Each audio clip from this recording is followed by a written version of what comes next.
so to speak. The word Talmid stresses the relationship between the rabbi and the disciple.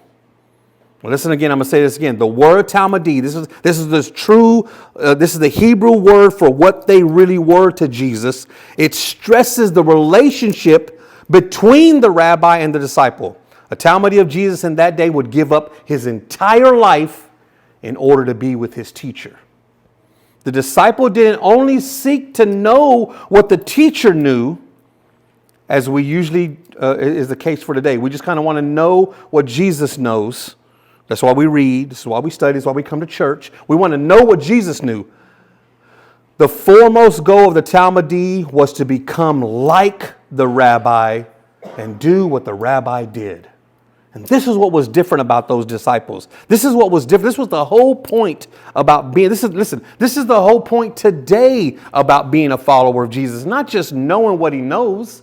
It's not just reading scriptures and memorizing them and having all those things and understanding that, and you can quote more scriptures than anybody else in the room. That's not what this is about.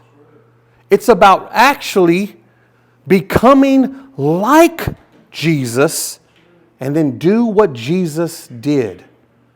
Do what he did. That was the whole point. You were to model all your life after Jesus. And in doing so, listen, you recover your soul. This is what Jesus said when he said you will have life to the full. Come on, that's good right there. Life to the full, fullness, who we are. This is what he meant when he said that. Because in following and in doing what he said to do and doing what he did, you recover your own soul. The word New Testament, right? This is what the New Testament writers called salvation. Salvation, which, listen, in the Greek word soteria, it also means healing. So when Jesus healed somebody, or he said he was going to heal somebody, and then he healed them, and then we also said, he said, your faith has made you whole, you're saved, and he saves them. He was in the Greek, he was saying the same word, salvation and healing. This is what Jesus was talking. This is what he was all about. Jesus was healing people on a soul deep level. Not just healing their life, not just healing of their infirmities and everything, but on a soul deep level, right here, at a heart level, he was healing people. Real salvation. I'm talking real salvation. On a side note, I wrote this down because when I was going through all this, it clicked to me for the first time. As much as I've told us to go out and do the gospel and share the gospel, you ever notice that everyone Jesus healed or saved went and what they did immediately after it happened? What did they do immediately after they were healed or saved? What did they go do? Tell somebody. This is the difference between what they do and what we do. We come here and we get a wisdom. God speaks to our hearts and he says something and we keep it to ourselves, or we hold it in, or we kind of marinate on it all week long, and 2 weeks and 3 weeks go down the road, and then we're back in the situation we were, and we miss that. But when they got saved, when they got healed, what did they do? Immediately. They went, listen, there was times when Jesus had to say, hey, listen. I know we just healed you. I know I just raised you from the dead and whatnot. Hey, but don't say nothing to anyone. He had to tell them not to say something. Come on. Listen, when he was in Jairus' house, what did he tell him? Listen, Jairus, I know your daughter was dead. And you're gonna and the right thing to do is what they want to do. Let me go tell everybody. He was dead, now he's alive. Now she's alive. What did he say? Don't say nothing. Look at the three disciples. Hey, don't say nothing. Can't say nothing yet. He had to slow them down. Because all they wanted to do, as soon as they were healed, as soon as they were saved, what did they do? They went and told. And this is the difference between them and us now. So how was he doing this? What made things special? Through his apprenticeship, becoming a Talmid. Which is why, listen, which is the simple thing that he said and did that was so different. What he always told him, he said, what did he say? Come and follow me. Come and follow me. Come and be my apprentice. I'm going to read Matthew 11 because I love this invitation that he says to us. Now I want everybody to I know the scripture is going to be on the screen and you'll get a chance to read it, but I want you to close your eyes I'm going to read this to you just a little bit slower, and I want you to hear this invitation, okay? Just close your eyes with me. Come to me, all who labor and are heavy laden, and I will give you rest. Take my yoke upon you and learn from me, for I am gentle and lowly in heart, and you will find rest for your souls. For my yoke is easy and my burden is light. Now keep your eyes closed, keep your eyes closed. I'm going to read it just a little bit slower, and I want you to really hear what he's telling you. He is talking to you personally right now. Listen. Come to me, all who labor and are heavy laden, and I will give you rest. Take my yoke upon you and learn from me, for I am gentle and lowly in heart, and you will find rest for your souls.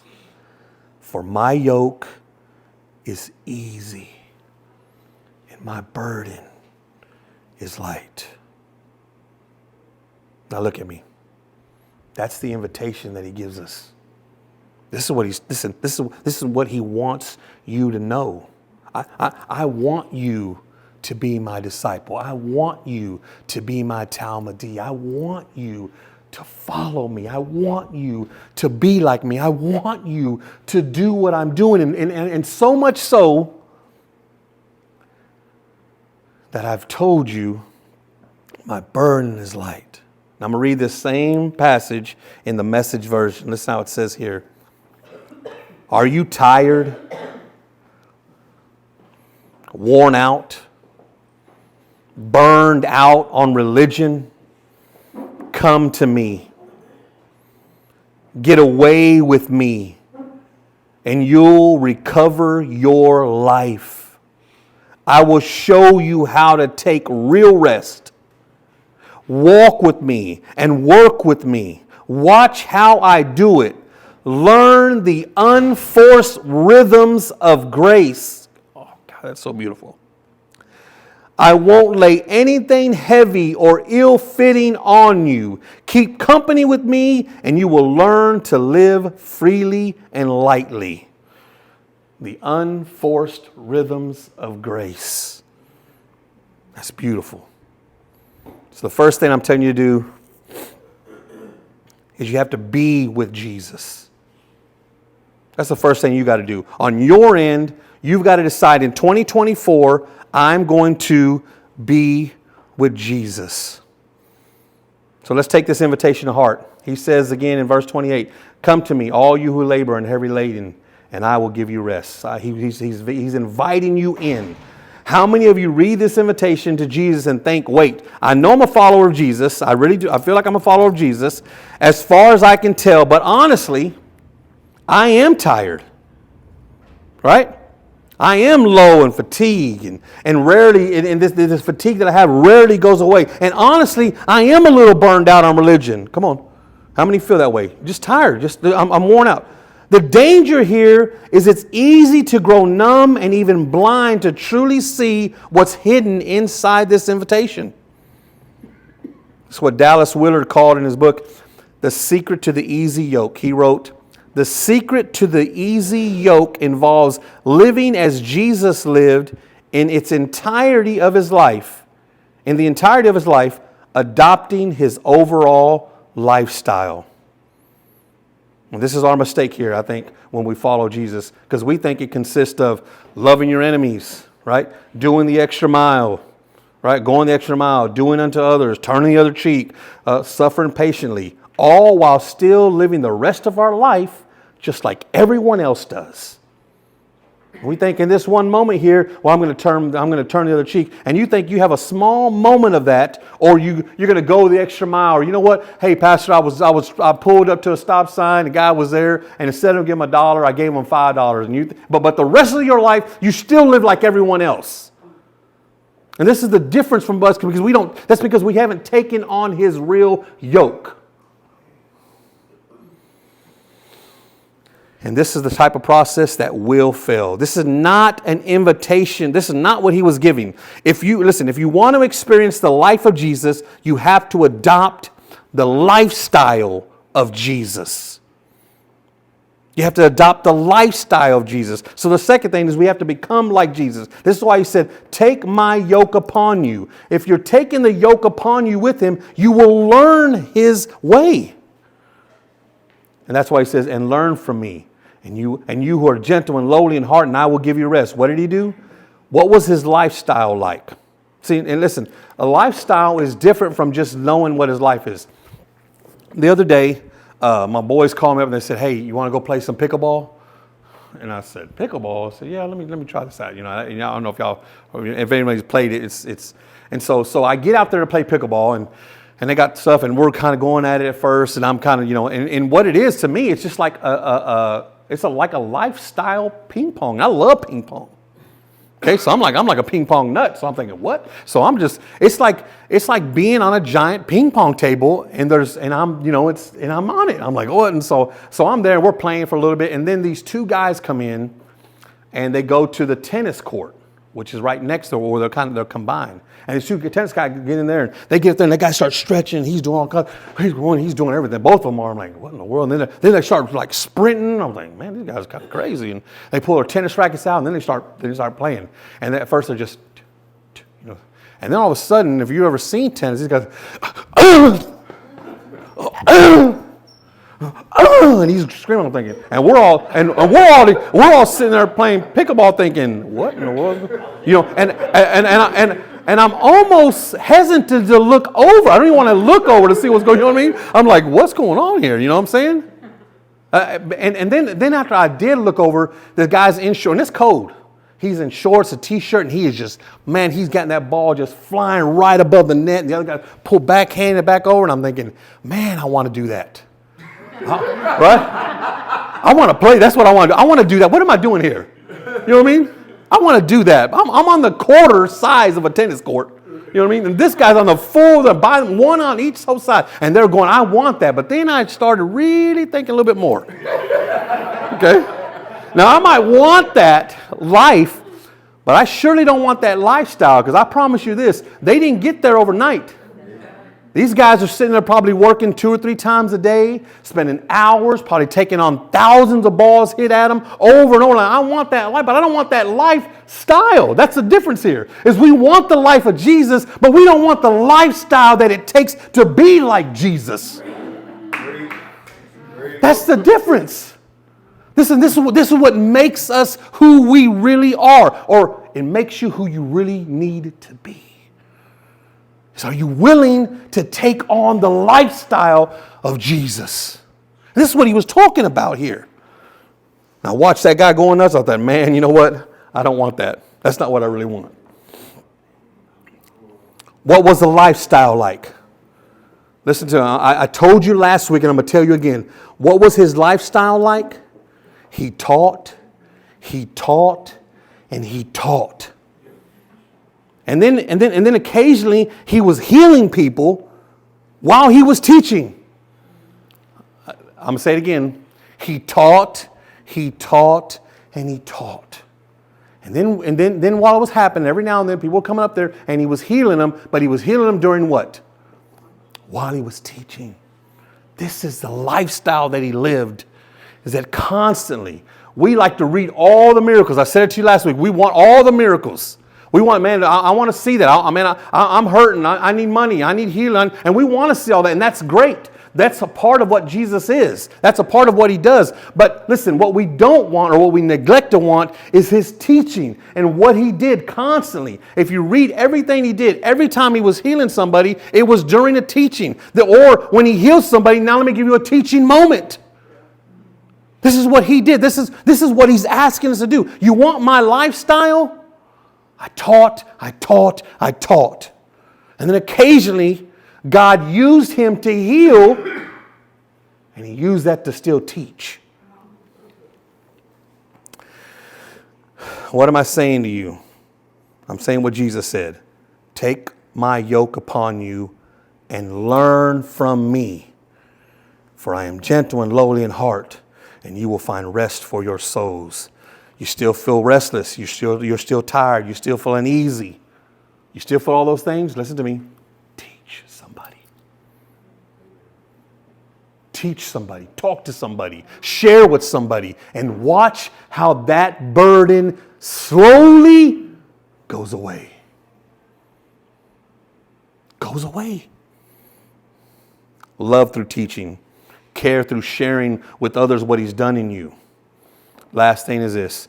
Do what Jesus would do if he were you. Now listen, I know we've said it before. Y'all remember back in the day, the WWJD craze, and everybody was going nuts, and everybody warm, everybody was doing it. What would Jesus do? Listen what I'm asking you. Do what Jesus would do if he were you. You're standing there, you're looking at the person, you can't stand them. You know they just pissed you off. You're upset, and God is telling you, say something. What would Jesus do at that very moment if he was you? Oh, man, I'm done with that guy. You know what? Hey, I'm tired. I'm not going to say nothing. Look, God, I know you want to save him, but I don't. Is that what he would do? No. He'd put everything aside, and he'd go and do what he needed to do. And this is why we found him 90% of the time with sinners, with tax collectors, with prostitutes. This is why he was always being accused of that, because those were the ones he knew needed to hear what he had to say. Amen. This is what we got to do. This is what we have to do. Then he says, for my yoke is easy and my burden is light. Jesus is saying that doing what he would do is easy and it is light. And I'm telling you, I know the first thing you say, no, it ain't easy talking to pastors. It ain't easy talking to people. It's not, but listen, he's saying it's easy because the moment you speak, the moment you talk, the moment you share, the moment you open up, you create an atmosphere that becomes light. That becomes light. Because when you were like Jesus, teaching those around you, life becomes easy. You become able to be or see it better. A burden becomes light. Things don't feel as heavy anymore when you do these things. When you step out and actually do what he's asked you to do. Becoming like Jesus. Taking on his lifestyle. I know I've shared this before. I'm just going to share it again. When I was just a kid, I wanted to be a lawyer so bad. And that's all I really wanted. And I'm watching a series called Suits, and it's all lawyers, right? Great show too. It's just a great show. And it's all lawyers. And I'm just watching, I'm just listening to all the stuff they're doing. It blows my mind to see that. And listen, I didn't know then when I was a kid, after I grew up and I started getting older and got into a lot of trouble and started going the wrong way, and the idea and the dream of becoming a lawyer, I could just see it slowly slipping away. And I just barely graduated, and I was like, there's just no way I can, and I was already in trouble with the law, and at this point I had been in jail, just a bunch of nonsense, and so there was just no way. But as I got older, I remember thinking, you know what? What I loved most about that, what I wanted most was the ability to be in a room. Listen, I love the idea that this lawyer stands up and he's in this room and there's a jury there and there's a judge and there's witnesses all out there and there's a man or a woman's life at stake. And the only thing that saves him or her are the words that come out of this lawyer's mouth. That's it. That's all he's got. Any closing arguments? And he goes on and he says something. And if you've seen any kind of movie with lawyers and they always say the right thing at the very end, you're thinking, come on, that's what I'm talking about, or whatever. But I love the idea that this individual here had the power of this person's life or death in the palm of their hands by the words that they spoke. Man, I was fascinated by that. I remember going on and not happening, and years go by. And then God calls and says, I'm going to make you a preacher. I'm going to speak the gospel. I fast forward now, and listen, and I'm in a room with a jury. There's a judge. And the words that come out of my mouth,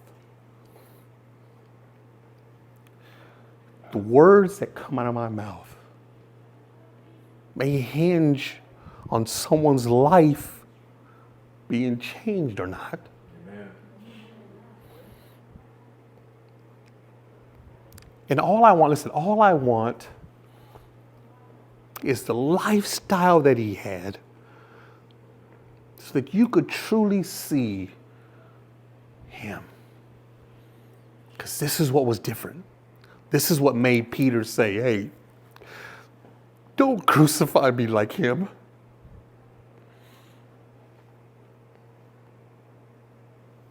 And they turned him upside down and crucified him. Because what he wanted most in the end was to be like Jesus. This is why he spoke with confidence. This is why this same guy who said, I don't know this guy, stands in front of 3,000 people and speaks life. Because he then took on the lifestyle of Jesus. What do you want most? You want this 2024 to be great? You got to be with him. You got to become like him. You got to do what he would do if he were you. You've got to decide, I don't just want to know about him. I don't just want to like his life. I don't just want to know about his life.